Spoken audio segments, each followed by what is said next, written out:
Wow, my Mega Man 2 video did incredible, and my Pong video did slightly better than I expected. I mean, who would have thought that a video talking about one of the most well-known NES games and tried to figure out if it was overrated would have done so well? I wonder how I can top that. But besides trying to find a Pong is Pong, obviously. Oh yeah, I have to review Mega Man 3 now since I'm doing reviews in order of releases and playthroughs on my main channel in order of timeline. Well, you know what they say, 4 times the charm. I liked Mega Man 1 but felt it was too difficult, enjoyed 2 but felt it was too easy, me using a guide aside because I think platformers should hold up in terms of their enjoyment and difficulty and not problem solving. Maybe 3 will be what I'm looking for.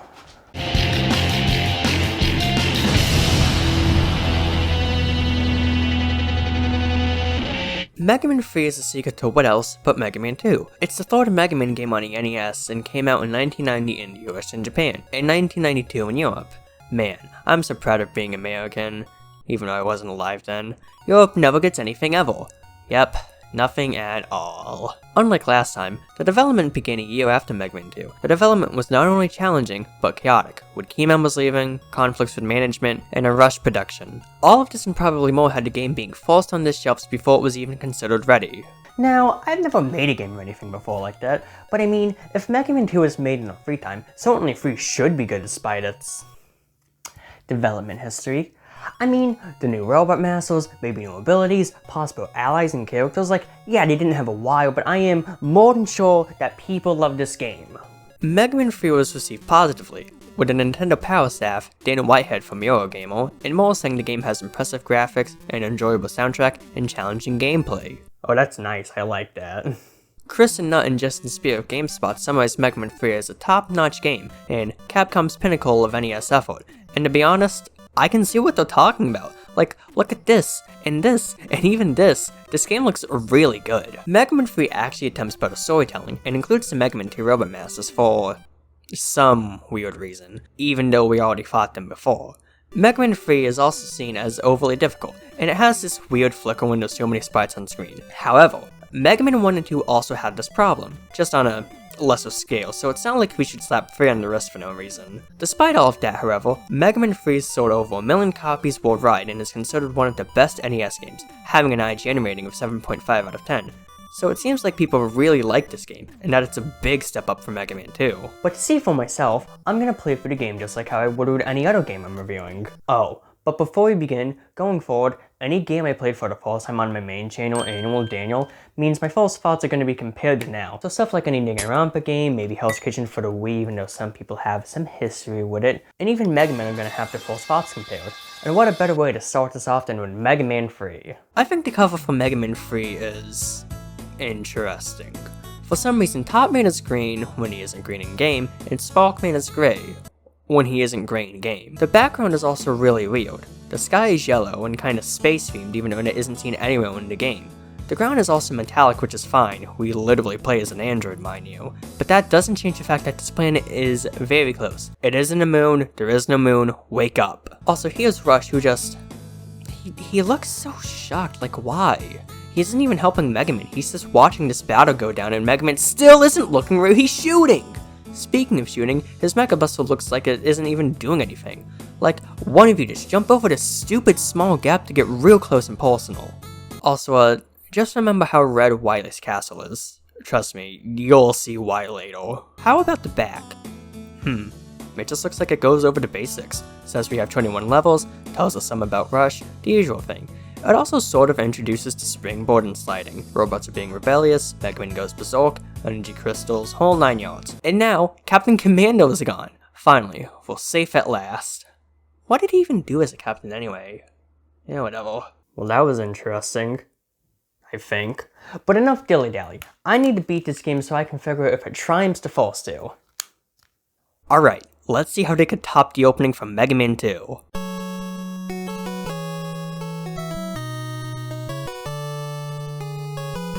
What the hell? There's nothing.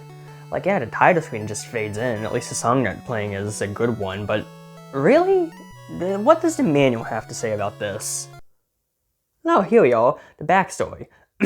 Mega Man gets called by Dr. Light, who needs him to get the less energy crystals for his peacekeeping project. Dr. WILY is also helping him with it, which is nice. He's finally doing something good for once. The crystals are in the mining worlds, but the robot masters are destroying everything, meaning Mega Man is going to have to fight the robot masters to get the crystals. Rush is also in Mega Man, as you would expect. Oh. Well, let's see what else the manual has. It tells us about the surprise box, which gives us an enemy drop at random. And it tells us some about Rush. Rush is Mega Man's robot dog with a red color palette. Rush can turn into a springboard, submarine, or jet, but you need to unlock the submarine and jet. Well, I guess it would make sense that they didn't have enough time to do a proper intro. At least we got something with the manual though. Back to the game. After pressing start, we get taken to the selection screen, which is now complete with the Mega Man 3 logo littered everywhere. I like this selection screen. Mega Man's eyes follow which Robot Master you want to select, the song playing fits well, and I think the Robot Masters in this game are designed pretty well. There's also this little glitch here above Shadow Man, and this giant black bar on the left side of the screen, but you know, they didn't have enough time to fix it. The black bar actually reminds me of how the edge of the screen would flicker a bunch of different colors like in Super Mario Bros. 3, so that's pretty nifty. Like magnets. Magnet Man. Whoa, this is a really nice background. It's really pretty. I actually think that Mega Man 3 is where the NES game started to find a footing with the graphics.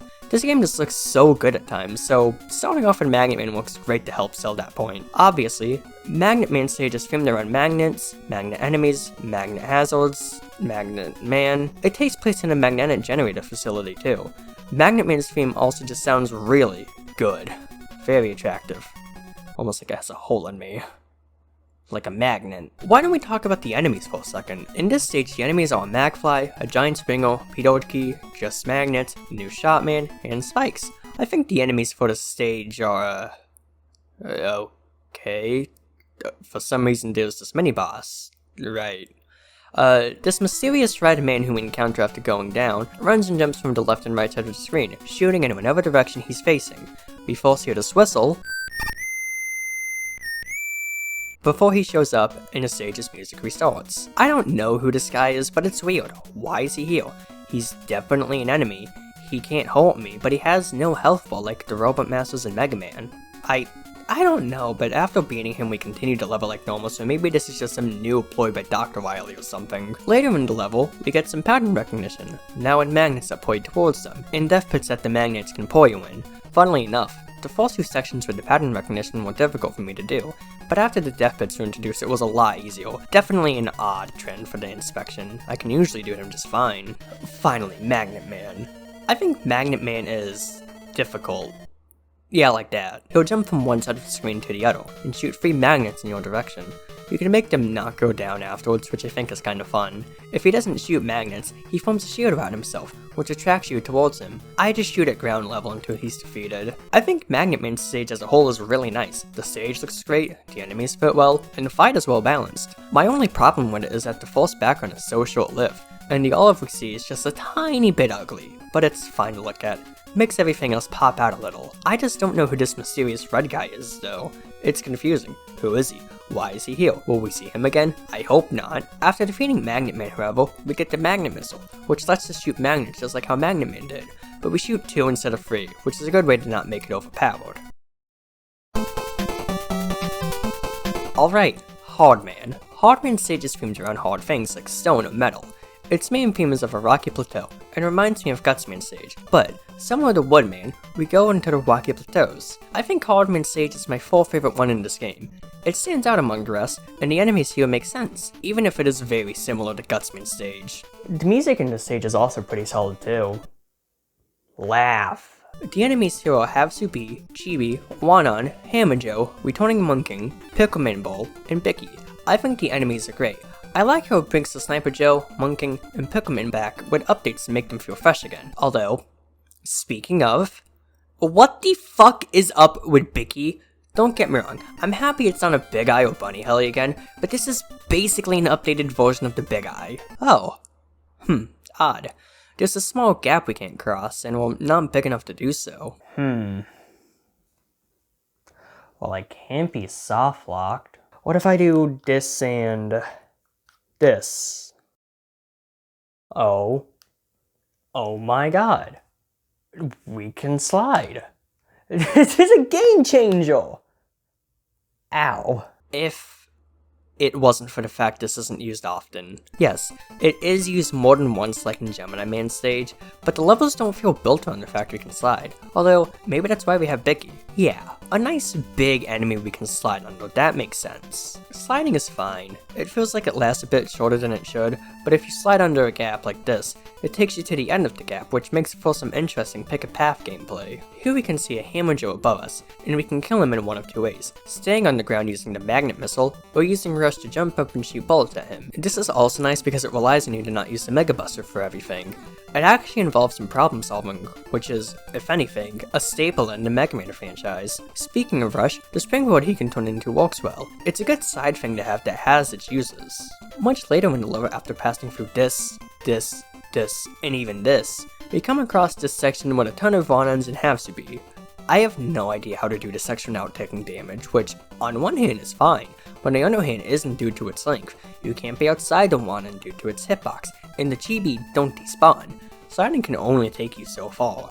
I think maybe if I had something different than the magnet missile, this wouldn't be that hard. Actually, wait a minute.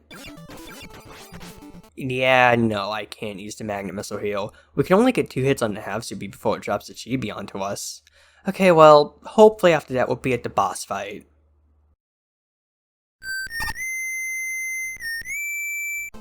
What the hell? It's the mysterious Redman again! Who on earth even is this Redman? Maybe he's just fighting me again since he's a mini-boss? Yeah, that makes sense. He's doing the exact same thing he did last time, but now the level is raised just a tiny bit. Odd. I just have no idea why he's even here. He doesn't even die, he just leaves the area. Whatever. At least we get a big power capsule after the fight. Getting owned by this Bicky later, we're at the boss fight with Hardman. His fight is easy. He'll shoot both his fists at you, then regenerate new ones, before jumping into the air and landing, which stuns you. Before getting stunned, I just sorta kinda spammed the magnet missiles at him. He's an easy boss even if he did kill me once, but that's because of the Bicky. Stupid Bicky. Stupid old Big Eye. At least we can slide over the Bicky. I like Hardman stage. The colors work well with each other, the enemies work together even better, making for a good challenge. The boss fight at the end is also pretty fun. I think my biggest problem though is this section with the run-ins and have-to-be, which I already talked about, but it's still a pretty good stage. After defeating Hardman, we get the Hard Knuckle, which lets us shoot at a fist that we can move up or down before it hits something, or goes off screen. Oh boy, Top Man. Well, hopefully people are fine with my opinion on his weapon. And the fact he's growing weed? His stage takes place in a greenhouse and the theme does not make sense to me.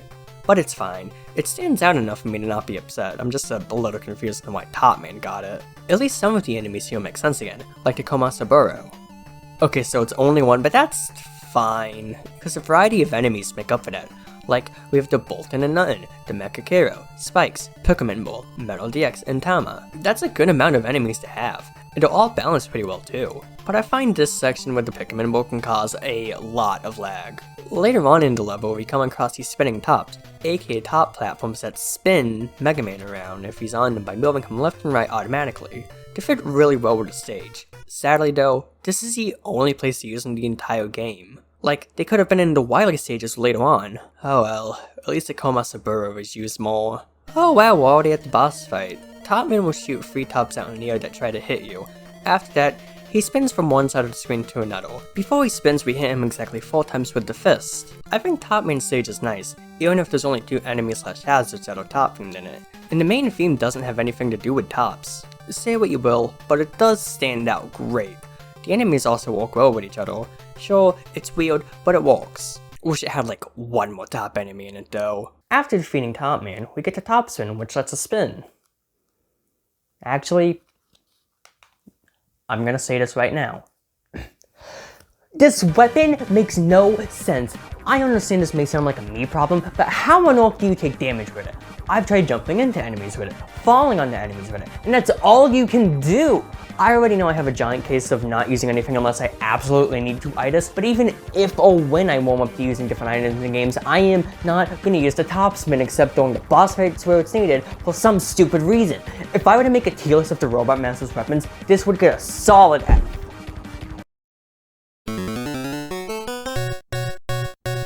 finally, one of my favorite stages in Robot Masters. This entire stage takes place in the sewers. Or if you were me when I first played this stage, it's Soda Factory. I absolutely love Shadow Man's stage.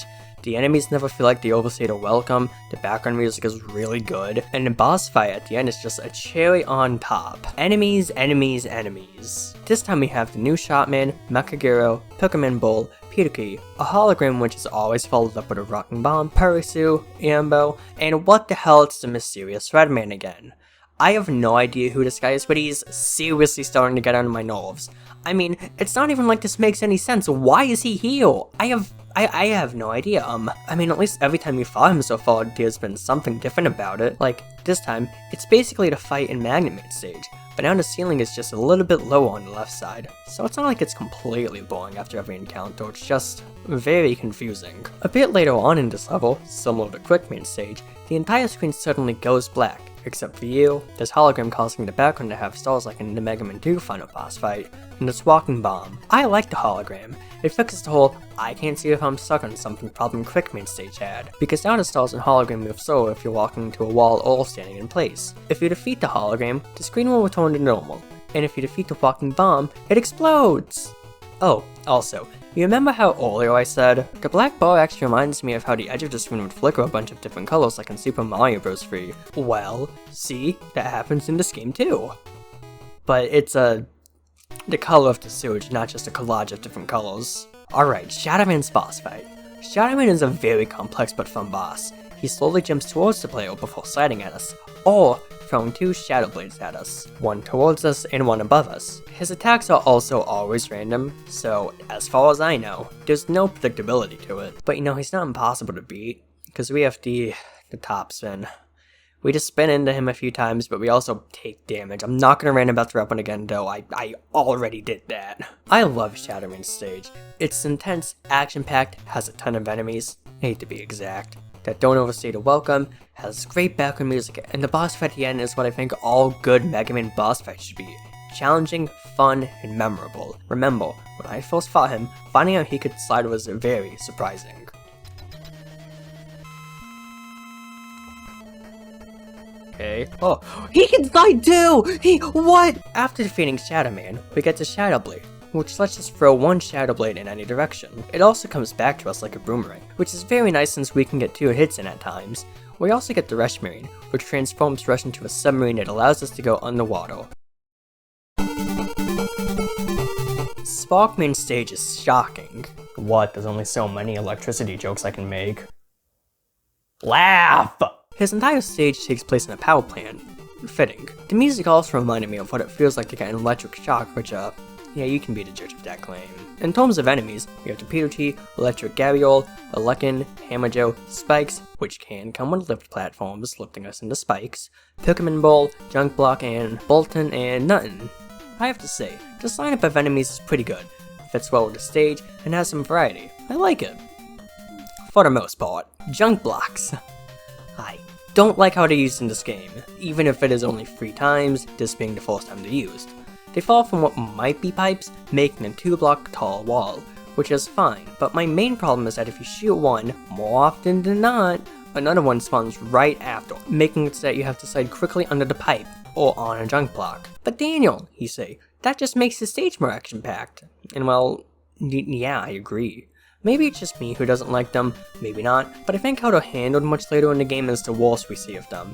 At least here I can kinda dodge them. And you know, farm for items, which is always nice. That's also all I have to say before the boss fight. Sparkman's boss fight is pretty good. He jumps across the screen before shooting a bunch of small sparks out, then shooting out a single big spark at you, then jumping a few seconds later. Throw the Shadow Blade at Sparkman until he wins. Oh, I get it, it's kinda like cutting electrical wires. Talk about a callback. All in all, Sparkman's stage is alright. It doesn't stand out that heavily to me, but it is definitely a memorable stage. The fight isn't all that interesting, but it is pretty unique for what it is. After defeating Sparkman, we get to Spark Shock, which lets us paralyze enemies. Okay, not forever, and saying that out loud it is a bit out of left field, but like, that's basically kinda what it does. I also never used this. Ever. So what would I know? Snake Snake Man's level is one of my favorites. It's challenging but fair. And the design of Snake Man is just so cool. Whoa. Crazy. I'm gonna give you a wild guess about what Snake Man's stage is themed around. Yeah, snakes. Wild, I know. His entire stage takes place on a giant snake-themed tower, made from mostly snakes for some reason. I think Snake Man's stage is probably the most creative one here, cause you know, almost all of it is made out of snakes. First of all, the enemies. Dada, Petite Snakey, Big Snakey, Potten, Bubukan, Hammerjoe, Gemisi, Bombflyer. Sure, only 2 of the enemies here are snake-themed. Wild guess it's the 2 snakies. But what if I told you that they're basically everywhere, making up stuff like the walls, backgrounds, floor, and more? The enemies also don't overstay the welcome any, which I am really happy to see, especially with how green most of the stage is, at least until we see clouds. Reminds me of something. Another thing I like about this level is that it actually has 2 sections. All the green snakiness transitions into a section that might as well be Ailment's entire stage from Mega Man 2, but well, with better graphics somehow. Oh cool, clouds. Oh no, bomb flyers. I think this section where all the cloud lifts and bomb flyers is mostly fine until this last stretch before the boss room. It's not like I have a lot of trouble with it, but it definitely gives me a good enough spoonful of the duo. Okay, the boss fight. Snake Man runs from left to right, jumping when needed like here in the center, while shooting out a bunch of mini snakes. The Phantom Wiki, which sucks in every way imaginable, please support the other Mega Man Wiki at megamanwiki.com. It says this boss fight is easy, but I kinda disagree. It can be easy for me to do, but the mini snakes produce a ton of lag, making it so I have to account for the lag when I jump, which I don't usually do. I mean, I got 2 game overs on the stage because of the boss fight, but with the Shadow Blade it should mostly be easy. I love Snake Man's stage. It's my second favorite in the entire game. It's unique in just about everything. When I think Mega Man, this is usually one of the stages my mind goes to. Snake Man is also just a really interesting robot mass, so after defeating Snake Man, we can shoot it to short snakes yourself and cause unfathomable amounts of lag. Take a look at when this video was uploaded. That's right, when this video was uploaded, it was during Gemini season, just like Gemini Man. His stage takes place on an alien planet. Its theming is very unique for the game, but also for Gemini Man himself, because Gemini's like the star sign, or the analog core, or Cancer, the other star sign making Cancer Man, Breaking Bad. Enemies! We have Nitron, Bomber Pepe, Pole, Yambo, Pen Mako, Pen, Garibo, Mechacaro, and Bicky. Happy to see the Pepe are back. Also, I'm gonna comment on the fact that any place with poles and pen makers is perfect for farming items. Like, look at that. And farming is right, because oh wow, look at some mysterious Spider-Man again. Well, this time I'm ready for you, whoever you are.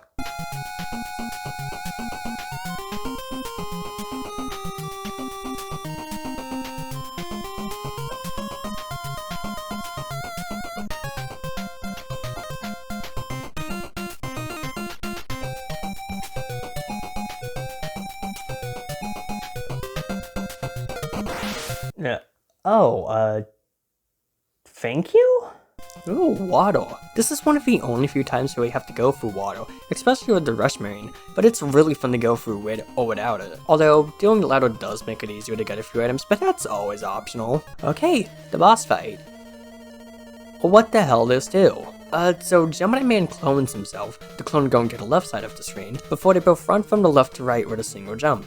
However, once Gemini Man's health is halfway, there's only going to be 1. I spam the sword snakes at both until I win without, you know, letting the clone hit me because I forgot to get health. I'm good at video games. I like Gemini Man's stage. It's a unique stage with a unique boss fight. Both sections feel like they're here for the perfect duration. The cavern is probably my favorite of the 2 though. It's so weird but enticing, I love it. After defeating Gemini Man, we can't clone ourselves, but we do get the Gemini laser, which lets us shoot a single laser that bounces across the screen until it either hits something or goes off screen.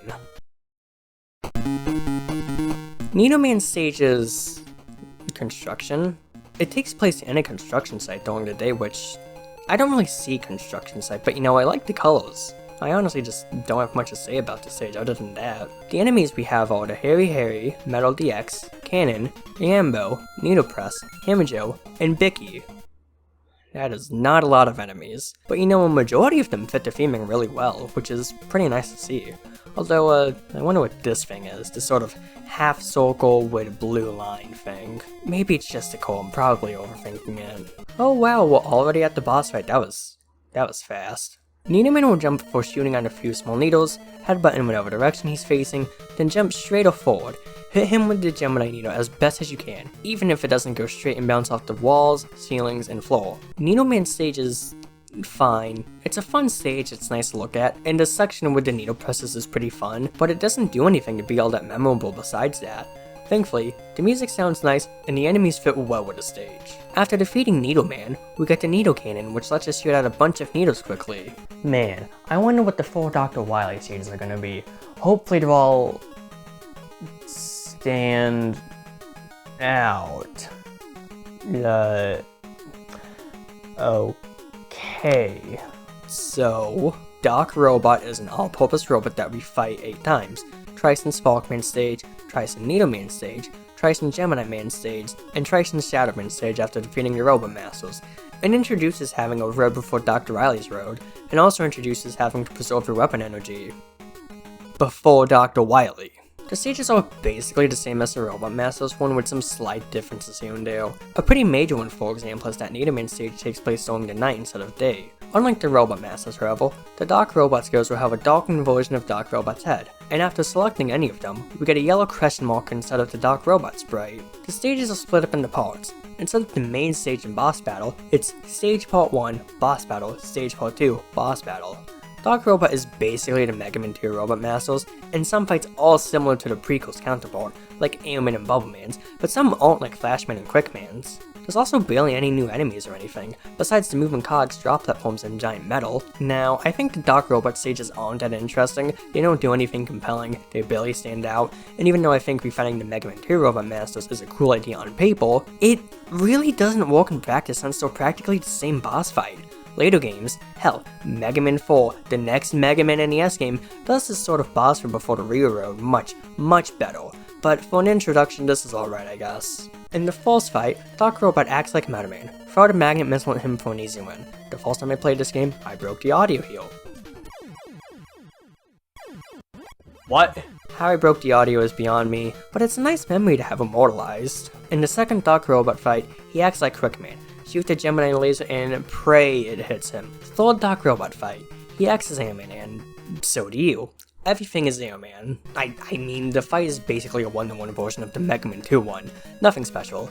But this section here is kind of like a bullet hell game, and it is pretty different than the one in Gemini Man stage because of it using the Rush Jet, and not the Rush Marine. I like it. Oh, the giant metal. That must have been the thing I thought was the core in Needleman stage. It basically shoots out red balls, or metals. It's nothing special, but it's pretty memorable. Fourth fight, Dark Robot acts like Crashman, hit him on the ground with a hard knuckle some before going on to the next stage. Fifth fight, acts like Flashman, hit him with the Needle Cannon, continue into the sixth fight, he acts like Bubbleman, hit him with the Shadow Blade, continue game. 7, acts like Wood, Needle, continue. 8, final one, acts like Heat, hit with Top to beat Dark Robot. Okay, finally, Dr. Wily.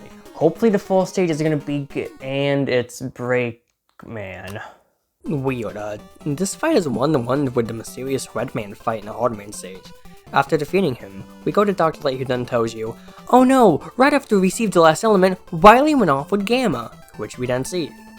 Yep, there he is running off with the Gamma. Okay, we're finally doing the Dr. Wily stages. No Dark Robot, no Breakman, just the good old Wily stages. To start, I really like how the stages reuse former gimmicks in a new way. Wily 1 we uses going underwater, the Rush Jet or Rush Marine I guess being optional. Wily 2 we uses the drop platforms, then the Have to be in one in. But it makes it more dangerous with spikes, than having us use the Rush Jet to get to the boss fight. Also, remember how when I was looking at the cover I mentioned to remember how red Dr. Wily's castle is?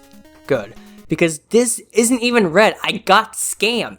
Like in 1 and 2, Wily 1 has the center of his castle. Instead of right and up this time, it's right, down, then up. We can also get ahead of the camera here. That's annoying, but it's not that common. Not uncommon going, Mako. It's a very unique boss fight that spawns a bunch of robotic turtles. Pipes can cause the water cone to push Mega Man. This happens at random. While this is happening, the Kamagura Mako spawns a turtle that moves in a diagonal path. They can speed up by detaching their shell, or getting defeated until the boss fight is over. If the former happens, the shells stay in the water, and if the latter happens, which it has to, they get faster and faster until all 5 are defeated. The Kamaguro Maker is a very, very complex boss fight, but it's also really unique. It stands out from the rest and doesn't feel overly difficult or too easy. Maybe a bit confusing on your first time around though. The stage itself is also unique, making it different compared to Mega Man 1 and 2's full stages. Guess what? WILY 2 has us go even deeper. What a shock. We end up going to... I hate my fucking life. Okay, maybe it won't be that bad. I mean, the fight itself is very similar to the version in Mega Man 1, but now we can't pause, and sometimes he goes left to right in 5 columns instead of his usual pattern. I personally spam the Mega Buster at his eyes and it works. Avoiding the columns are pretty tricky, but I can manage a couple of hits here and there. Also, I figured out how to avoid them while recording my gameplay, so that's pretty funny. WILY Stage 2 isn't as good as the first one in my opinion, but it isn't bad. I like how different the segments of the stage are before the boss fight, and the boss fight, while being something we've done before, isn't that bad and is a lot easier than expected. This time we go even deeper into WILY's castle. Apparently we're using ideas from the previous 2 games as an ongoing trend here, because now we fight 3 holographic Mega Man, but this boss fight is actually very different to the copy robot. To start, there's 3, that's pretty different, and we have to hit the top one with a top spin since it's the first one that shows up differently. It's usually easy to get up there and hit it fast enough, and thankfully the hologram takes 1 hit with the top spin, but we all know what I think about the top spin. It's not a good weapon! WILY 3 is worse than WILY 2 in my opinion. I like how easy the boss fight can be, and how it uses the hologram / walking bomb gimmick again, but I just think it needs more padding. WILY 4 has us go even deeper into WILY's castle, yet again. Who could have seen this coming? Obviously, it ends in a boss rush, but unlike Mega Man 2, this time we have to do some platforming before we go to the boss area. Also, the junk golems here suck, and I hope they realize that they smell like trash and were made in maybe a few minutes, with next to no thought were put into them. I hate them, I hate them, I hate them! Honestly, this boss rush is not that interesting. The only 2 easier fights are Magnet Man and Snake Man's, and the main area is practically identical to the run from the previous game. Except there's this door here, that's pretty different. Afterwards, we get to stock up on weapon energy and a single life before we go down into the fight arena. Now the first phase of the fight is easy on paper, hit under the Dr. W, but in practice it isn't because of these 2 giant nails. I personally get between them then hit the cannon with a spark shock. It isn't easy since the cannon and nails can hurt you though. Phase 2 requires us to hit the glass protecting WILY with the hard knuckle. This is kinda difficult, but just keep a lookout for when the glass is down, and the small projectiles that come from the new holes. You can also hit him when he isn't down at all, so that's pretty cool. After defeating WILY, he goes into the sky before falling down, but then his head pops off? Huh, so it's a fake. Weird. Oh, because we have to fight something else. Okay, there's more weapon energy, some more surprise boxes, some health, and a tank of life. Okay, why is this here though?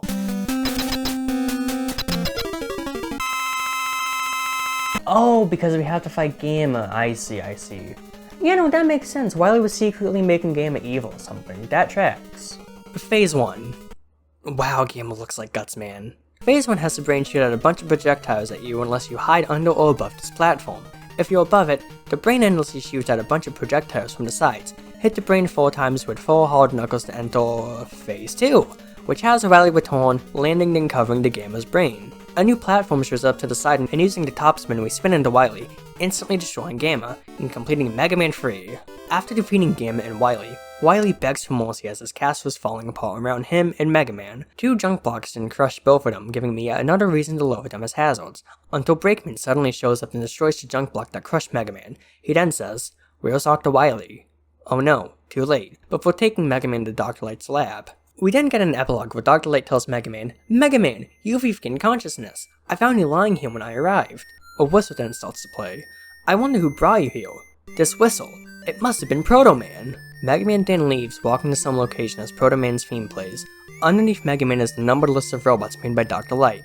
In order it shows Electman, Fireman, Bomb Man, Iceman, Gutsman, Cutman, Roll, Mega Man, and Proto Man, all with their number and what they do. After it goes through the robots, the screen pans up to see Mega Man looking at the sky, with Proto Man's face in the clouds for some reason. Cut the credits way too short. Now, I am what I like to call the baby. I have a fear of needles. I still need light in my room whenever I'm asleep. I get overwhelmed easily. I have so So many products. And this ending always manages to make me feel a little bit emotional. And to be honest, I don't care, I think it's a good thing. I love this game. It's refreshing, it's fun, it adds a few things that are here to stay. It doesn't hold your hand too much. Mega Man 3 is a good game. To start, I really like how unique the stages are. None of them feel too generic, boring, or bland. And even though I had less to say about some than others, I still think they're all good stages that balance everything as best as they can. The enemies are also really good. The weapons we get are also pretty good. For the most part. Obviously, Top Man's weapon is probably the worst one here. See my rant that's earlier in this video. Another problem I have with the game is that even though I personally think it's better than Mega Man 2 for most of it, the lack of an intro was pretty shocking for the first time around. I also really didn't like the junk blocks and junk golem, both of which were very annoying. But notice how most of the things I don't like aren't that common, and I think that's a good thing because it means I love most of the game. And yeah, it isn't perfect, boohoo, nothing can be perfect. If I had to give Mega Man 3 a rating, I would give it the same thing I gave it at the end of my first playthrough, a 7.8 out of 10 Mysterious Red Man, aka Proto Man. Even though I didn't like fighting Proto Man or refighting the Mega Man 2 Robot Masters first time around, I've kinda come around to them. But I still think the game is really good. It isn't perfect, but perfection is impossible to come across. Although, I still wonder who Proto Man is. Why was he fighting me 4 times? Why didn't he help me until the very end of the game? Oh, I see. He was fighting me to make sure I was ready to take on WILY. Yeah, before you were real, I did it twice. Like without you making sure I was ready to, I already made my point, now what do I do? Oh, I know! Yeah, no. This is uncomfortable.